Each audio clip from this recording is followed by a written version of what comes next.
మాజీ మంత్రి జగదీష్ రెడ్డి మీడియాతో మాట్లాడుతున్నారు. లైవ్ చూద్దాం. మేము ఇవాళ తెలంగాణ రైతాంగాన్ని కావచ్చు, తెలంగాణలోని అన్ని వినియోగదారులు హైదరాబాద్తో సహా ఇవాళ ఇక్కడ మనం కూర్చొని మాట్లాడుతున్న ఈ భవన్తో సహా మీ మీడియా హౌజెస్తో సహా అన్నిటికీ కూడా స్మార్ట్ మీటర్లే వస్తాయి.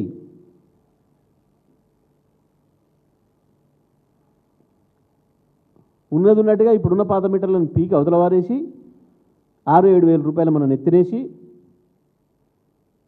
కొత్త మీటర్లు తీసుకొచ్చి పెట్టి ఇవాళ వసూలు చేయరు మనకాడ, కానీ నెల నెల బిల్లులలో వస్తుంది.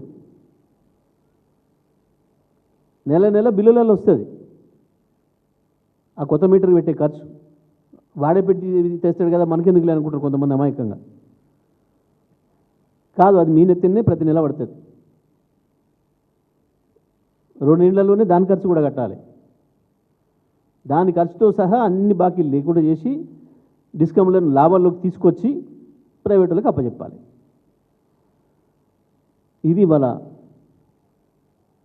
ఈ ముఖ్యమంత్రి మంత్రివర్గం చేస్తున్న దుర్మార్గమైన చర్య. దీన్ని బీఆర్ఎస్ పార్టీ తరఫున మేము తీవ్రంగా ఖండిస్తున్నాం. తప్పకుండా రైతులు కావచ్చు, విద్యుత్ వినియోగదారులు అందరూ కూడా దీనికి పెద్ద ఎత్తున దీనికి వ్యతిరేకంగా ఆందోళన చేయాల్సిన అవసరం ఉంది. మనం బతుకులు చీకట్లు చేసే కాంగ్రెస్ పార్టీని తీసుకుని బంగాళాఖాతంలో వేయాల్సిన అవసరం ఉంది. దీన్ని ప్రజలు సిద్ధపడాలని చెప్పి మేము విజ్ఞప్తి చేస్తూ ఉన్నాం. దాంతోపాటు విద్యుత్ కొనుగోళ్లలో అనేక స్కాములు చేస్తున్నారు. దానికి సంబంధించి కూడా తొందరలోనే మళ్ళీ వివరాలతోని అన్ని బయట పెడతా. వాళ్ళ పంపుడు స్టోరేజ్ కొరకు పెడుతుంది కావచ్చు, లేని హైడల్ ప్రాజెక్టులకు పైసలు కడుతుంది కావచ్చు, పెద్ద ఎత్తున విద్యుత్తులో అక్రమాలు చేస్తూ ఉన్నారు. అక్రమాలు జరుగుతున్నాయి. తప్పకుండా దానిపైన కూడా అన్ని వాస్తవాలను ప్రజల ముందుకు తీసుకొస్తాం.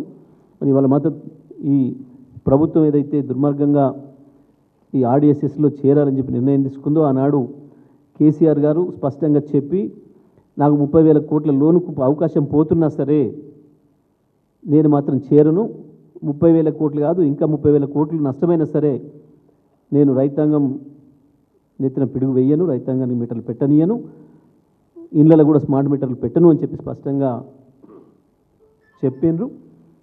కానీ వాళ్ళ కాంగ్రెస్ ప్రజల్ని దగా చేస్తుంది, మోసం చేస్తూ ఉంది. దీనిపైన బీఆర్ఎస్ తప్పకుండా పెద్ద ఎత్తున ఆందోళన చేస్తుందని చెప్పి మేము తెలియజేస్తా ఉన్నాం.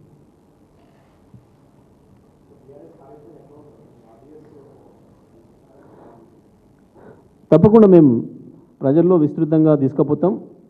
దీన్ని ప్రజల చైతన్య స్థాయిని బట్టి ఉద్యమ రూపాన్ని కూడా నిర్ణయించుకుంటాం.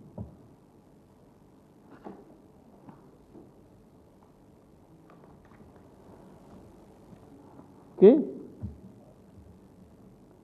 Right, thank you.